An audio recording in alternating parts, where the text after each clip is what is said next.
Corona काल के बाद देश में हेल्थ सेक्टर को मजबूत बनाने पर सरकार गंभीरता से काम कर रही है। इस बार के बजट में सरकार ने हेल्थ सेक्टर के लिए रिकॉर्ड रकम का आवंटन किया है। साथ ही अब स्वास्थ्य सुविधाओं के विस्तार के लिए प्राइवेट सेक्टर को साथ लेकर पीपीपी मॉडल पर काम किया जाएगा। इस वर्ष के बजट में हेल्थ सेक्टर को जितना बजट आवंटित किया गया है वो अभूतपूर्व है। ये हर देशवासी को बेहतर स्वास्थ्य सुविधा देने की हमारी प्रतिबद्धता का प्रतीक है। पीएम ने दावा किया है कि अब सरकार केवल इलाज पर नहीं, सेहत पर भी फोकस कर रही है।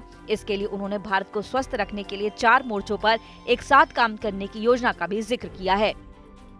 इन 4 मोर्चों में शामिल है बीमारियों को रोकने और तंदुरुस्ती को दुरुस्त रखना, आयुष्मान भारत योजना और प्रधानमंत्री जन औषधि केंद्र की मदद से गरीबों को सस्ता और प्रभावी इलाज मुहैया कराना, हेल्थ इंफ्रास्ट्रक्चर और हेल्थ केयर प्रोफेशनल्स की संख्या और गुणवत्ता में इजाफा करना, समस्याओं से पार पाने के लिए मिशन मोड पर काम करना, जैसे आदिवासी और दूर दराज के इलाकों में मिशन इंद्रधनुष का विस्तार करना।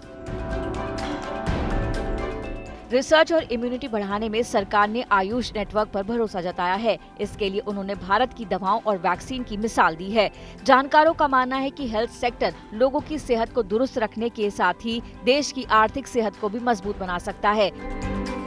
इस देश की सेहत ही नहीं, इस देश के आर्थिक सेहत पे बहुत बेहतरीन असर पड़ेगा। ऑलरेडी इस देश की जो वैक्सीन्स हैं बहुत सारे देशों में जा चुका है। हमारे देश की परचम काफ़ी ऊपर है, परचम लहरा चुके हैं और इस अधिवेशन से ये बहुत ज़रूरी हो गया है कि हमें इस मेडिकल प्रावधानों पे फोकस करते हुए आगे बढ़ना चाहिए।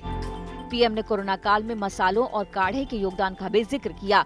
उन्होंने कहा कि हमारी परंपरागत दवाओं ने दुनिया भर में अपनी अलग जगह बनाई है। जिस तरह से ये व्यापार कोरोना काल में बढ़ा है, उसे देखकर तो माना जा सकता है कि इस मोर्चे पर भी भारत के लिए विकास की बड़ी गुंजाइश है।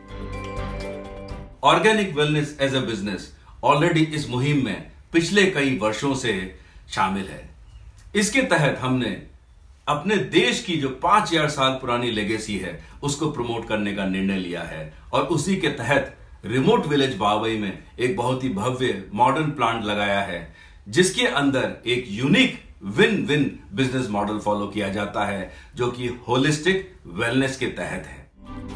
हालांकि देश को अभी wellness centre, hospital, critical care units, health surveillance infrastructure, आधुनिक लैब और टेलीमेडिसिन की जरूरत है, जिसके लिए बड़े निवेश की दरकार है। प्राइवेट सेक्टर PMJAY में हिस्सेदारी के साथ साथ पब्लिक हेल्थ लेबोरेटरीज का नेटवर्क बनाने में PPP मॉडल्स को भी सपोर्ट कर सकता है।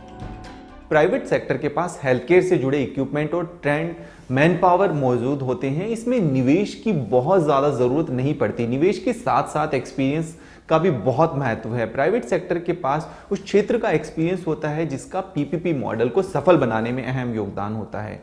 इसके साथ ही जो गोल सेट किया गया है उसे निश्चित समय से पूरा किया जाए।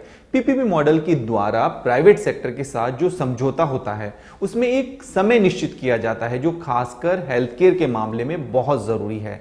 पब्लिक हेल्थ लेबोरेटरीज और वेलनेस सेंटर के नेटवर्क बनाने की बात जो सरकार ने कही है, इसमें निवेश और समय दोनों की ही जरूरत पड़ेगी। इसके साथ ही स्ट्रॉन्ग नेटवर्क और उसका ग्राउंड लेवल पर मॉनिटरिंग बहुत जरूरी है। इसलिए अगर प्राइवेट सेक्टर को इसमें शामिल किया जाए तो सरकार के इस बड़े लक्ष्य को जल्दी ही पूरा किया जा सकेगा। इस तरह से हम देश में हेल्थ केयर को रिएक्टिव से प्रिवेंटिव की तरफ ले जा सकेंगे और हेल्थ केयर को एक नई दिशा मिलेगी, ताकि आगे आने वाले समय में कभी इस तरह की महामारी का सामना करना पड़े तो इसके लिए हम पहले से ही तैयार हों।